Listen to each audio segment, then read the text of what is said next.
Je m'appelle Thomas Messias, je suis un homme blanc, cisgenre, hétérosexuel, et je suis très heureux de vous retrouver pour ce premier hors-série estival de Mansplaining.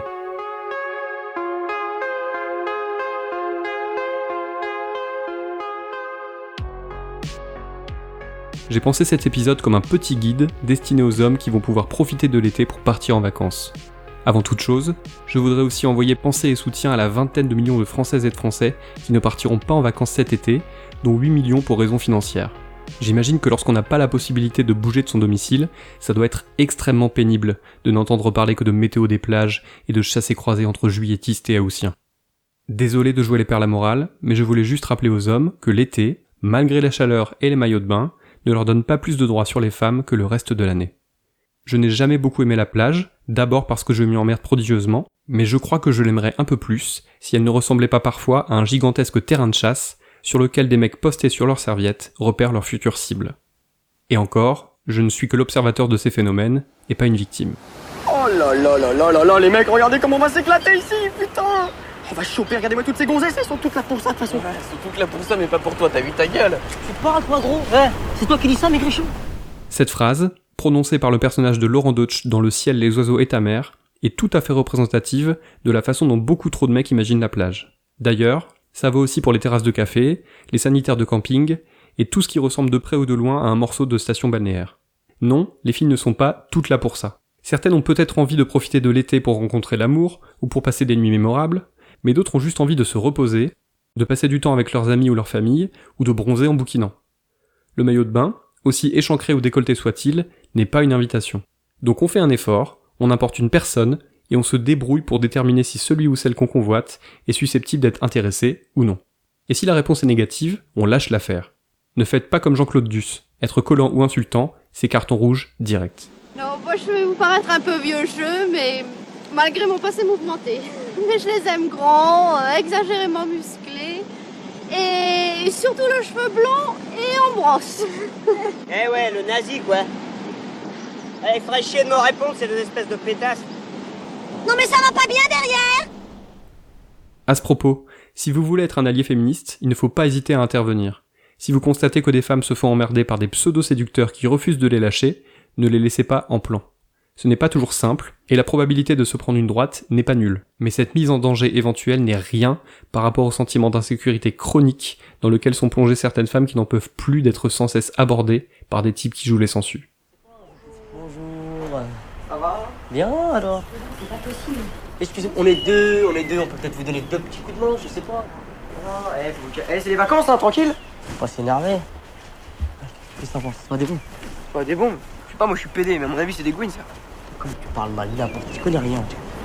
Non, excusez-moi, sans vouloir vous saouler, pardon. Si vous avez besoin de sel, de sucre, de tagliatelle, de choses comme ça, n'hésitez pas. Et si on veut la paix?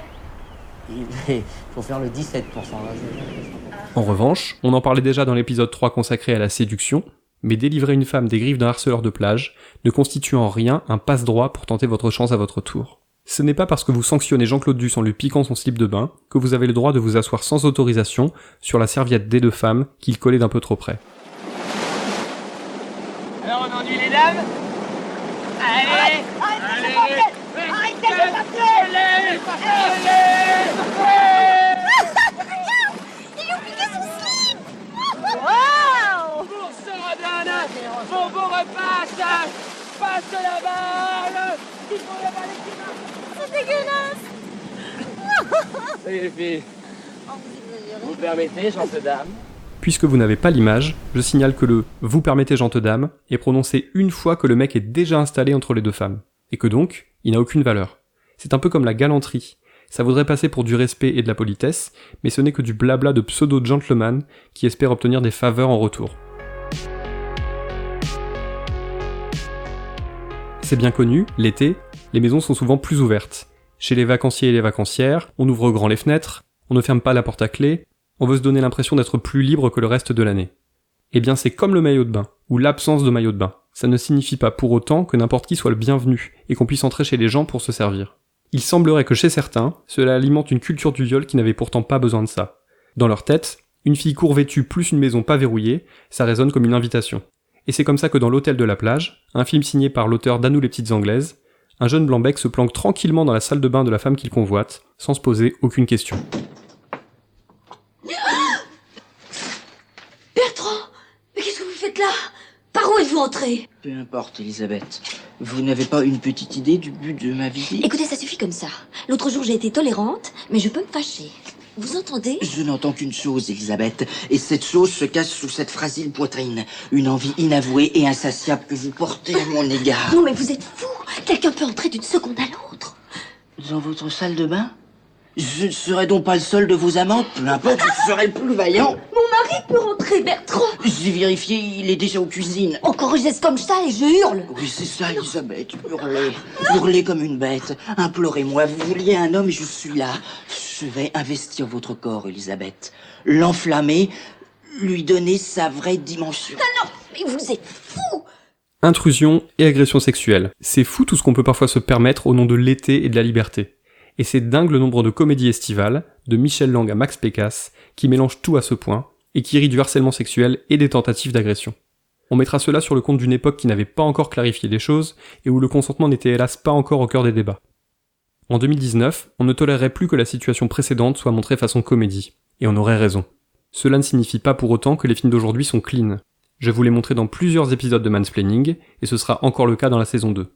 Par exemple, cette petite vanne pédophile dans MILF, le film d'Axel Lafont, me semble relativement insupportable. D'ailleurs au club en ce moment, il y a des petites... Ah, vas-y, arrête mec, t'es relou là. Mais n'importe quoi, elles sont même pas 12 piges, arrête. Et parce que quand il y a du gazon, moi je joue. Hein. Si, je plaisantais. Tout le monde a bien compris que je rigolais là? Non, je crois pas, non. Ok, bah je vais le redire. Tu veux, je te le dis en anglais. I was kidding. Alors oui, je sais, on peut plus rien dire, Coluche serait en prison à l'heure actuelle, mais le souci, c'est surtout que la blague est insérée là de façon purement gratuite, juste après un concours d'accent créole et asiatique bien raciste. Rien ne vient contrebalancer cette séquence, si ce n'est peut-être l'air pincé du personnage de Virginie Ledoyen, qui quitte la table précipitamment pour débarrasser les assiettes. C'est dommage, parce que MILF proposait par ailleurs un point de vue intéressant et différent, avec ses 3 héroïnes quadragénaires venues, en tout cas pour 2 d'entre elles, chercher un peu de chair fraîche au bord de la mer. Pour en finir avec ces histoires de plage, j'ai envie de réunir tous mes conseils en un. Foutez la paix aux gens. C'est un peu radical, mais l'idée, c'est qu'à moins que des personnes ne vous envoient des signaux clairs pour manifester leur envie de rapprochement amical, amoureux ou physique, laissez-les tranquilles. La vie n'est pas un open bar, et la plage non plus. L'été, la majorité des gens ont envie de se reposer, d'oublier ses collègues relous et ses problèmes de voisinage. Pas de vous permettre de tester votre potentiel de sympathie ou de séduction. Je le répète, foutez la paix aux gens, et ne commentez pas leur physique non plus. Ou alors, si vous en éprouvez vraiment le besoin, faites-le en privé, en tout petit comité. Ça vous évitera de blesser des personnes, volontairement ou non. Quelle que soit leur corpulence, leur couleur de peau ou leurs signes distinctifs, les personnes n'ont pas envie de vous entendre les juger. Y compris si vous comptiez leur mettre un 10 sur 10, comme dans cette affreuse chanson de Gims et Dadju. Tiens, puisqu'on parle de ça, écoutez donc cet échange entre 2 enfants, trouvé là encore dans l'inénarrable hôtel de la plage. Hé Ouais J'aime pas du tout ton maillot de bain. Pas de chance, mon petit copain le trouve super. Ouf, taré. Pour terminer, j'aimerais aussi vous rappeler que les vacances à la mer, ce n'est pas uniquement la plage, les cornets de glace et les discothèques cheapos. À moins que vous ayez réservé un voyage en pension complète et que vous n'ayez pas d'enfants, on rappelle que les vacances, ce sont aussi quelques obligations. S'occuper de ses mômes, ou faire les courses pour les repas, c'est contraignant, mais ça fait partie du jeu. C'est d'ailleurs pour cela que les héros du film 15 août se retrouvent sans leurs femmes, partis profiter ailleurs en leur laissant gérer maison et enfants. Parce que la charge mentale, ça existe aussi l'été, quand il fait 30 degrés et qu'on prend l'apéro tous les jours. Salope.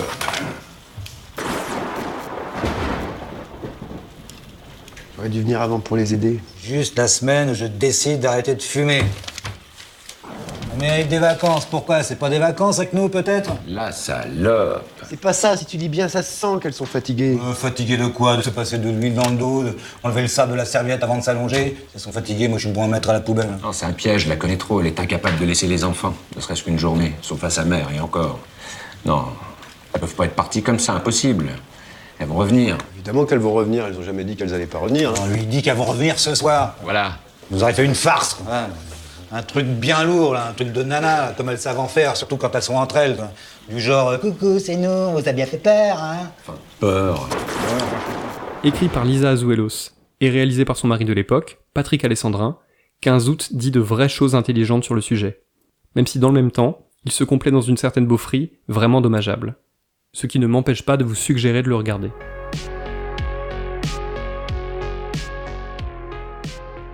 Au mois d'août, je reviendrai sur vos témoignages et vos questions. J'ai déjà reçu des contributions hyper intéressantes, et je vous en remercie, mais n'hésitez pas à m'écrire ou à m'envoyer des messages audio, il n'est pas trop tard. La saison 2 de Mansplaining démarrera quant à elle le mercredi 4 septembre. Vous pourrez notamment y entendre Franck Dubosc dans le dernier On Teniente, qui est à la fois une catastrophe absolue et une mine d'or pour le podcasteur que je suis. D'ailleurs, permettez-moi de vous offrir en conclusion cet extrait très estival d'une fraîcheur absolue. Salut. Moi c'est Jean-Paul, on est arrivé hier avec mon pote. Mais tu m'as pété dessus là, mais t'es un gros porc. Non, je sais pas péter, c'est une bulle de maillot. Ah si, t'as pété. Et t'as de la chance, je pourrais porter plainte.